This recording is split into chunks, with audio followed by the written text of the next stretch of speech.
Homeownership was once the cornerstone of the American dream, but today, that dream is slipping away. Even as interest rates rise and new homes are built, buyers are still being locked out. Why? And what can we do about it? More on that in a minute. Hey everyone, Joe Hilner here with Guaranteed Home Sales, and here's what's making news right now. To understand today's housing crisis, we have to rewind. For over 10 years, the U.S. simply hasn't built enough homes to meet the demands of a growing population. Then came the COVID-19 pandemic, and low interest rates and a shift to remote work triggered an unprecedented surge in housing demand. But supply couldn't keep up and prices skyrocketed. According to a Zillow report in 2022, over 4.5 million Americans who wanted their own homes were stuck living with others or renting, and often not by choice. You might have heard that construction is finally picking up, and that's true. In February of 25, housing starts rose by more than 11%. Sounds good, right? Not so fast. Most of that growth is concentrated in the West and South, places like Texas and Arizona where they've got land, while construction in the Northeast and Midwest has actually declined. And despite demand, builders remain hesitant due to high material costs, rising interest rates, and economic uncertainty. As Natalie Evangelou from the National Association of Realtors said, quote, "We are far away from a balanced market," close quote. Let's talk numbers. The median home price in the U.S. is now over $414K. To comfortably afford that, you need an annual income of at least $116,000.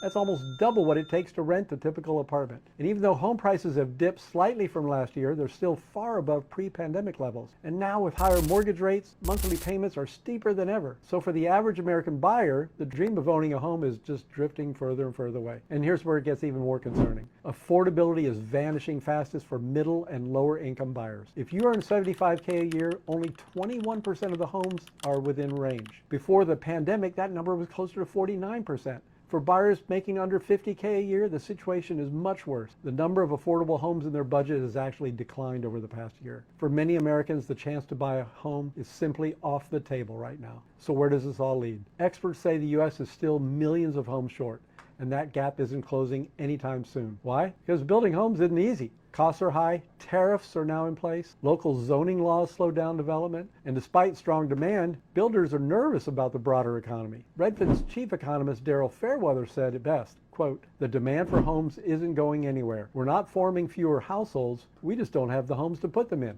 close quote. So what can you do? First, don't give up. There are still smart strategies to explore. Look into local and federal first-time homebuyer programs. Expand your search to smaller cities with more affordable markets. Build your credit, pay down debt, save diligently. Owning a home might not happen overnight, but with patience and planning, it's still within reach. Have you tried buying a home recently? What was your experience like? Drop your story in the comments. I'd love to hear from you. Boca Raton Real Estate Market Watch. First, single-family homes. This past week, 70 new listings, about like last week, ranging in price from $345K to $27.5 mil. 31 different properties under contract and 27 going pending. Not great. 81 homes with a price decrease and not a single one with an increase. I haven't seen that in over a dozen years. Wow. 40 homes sold, that's about average, ranging in price from $400K to $5.25 million. Let's look at condos and townhomes.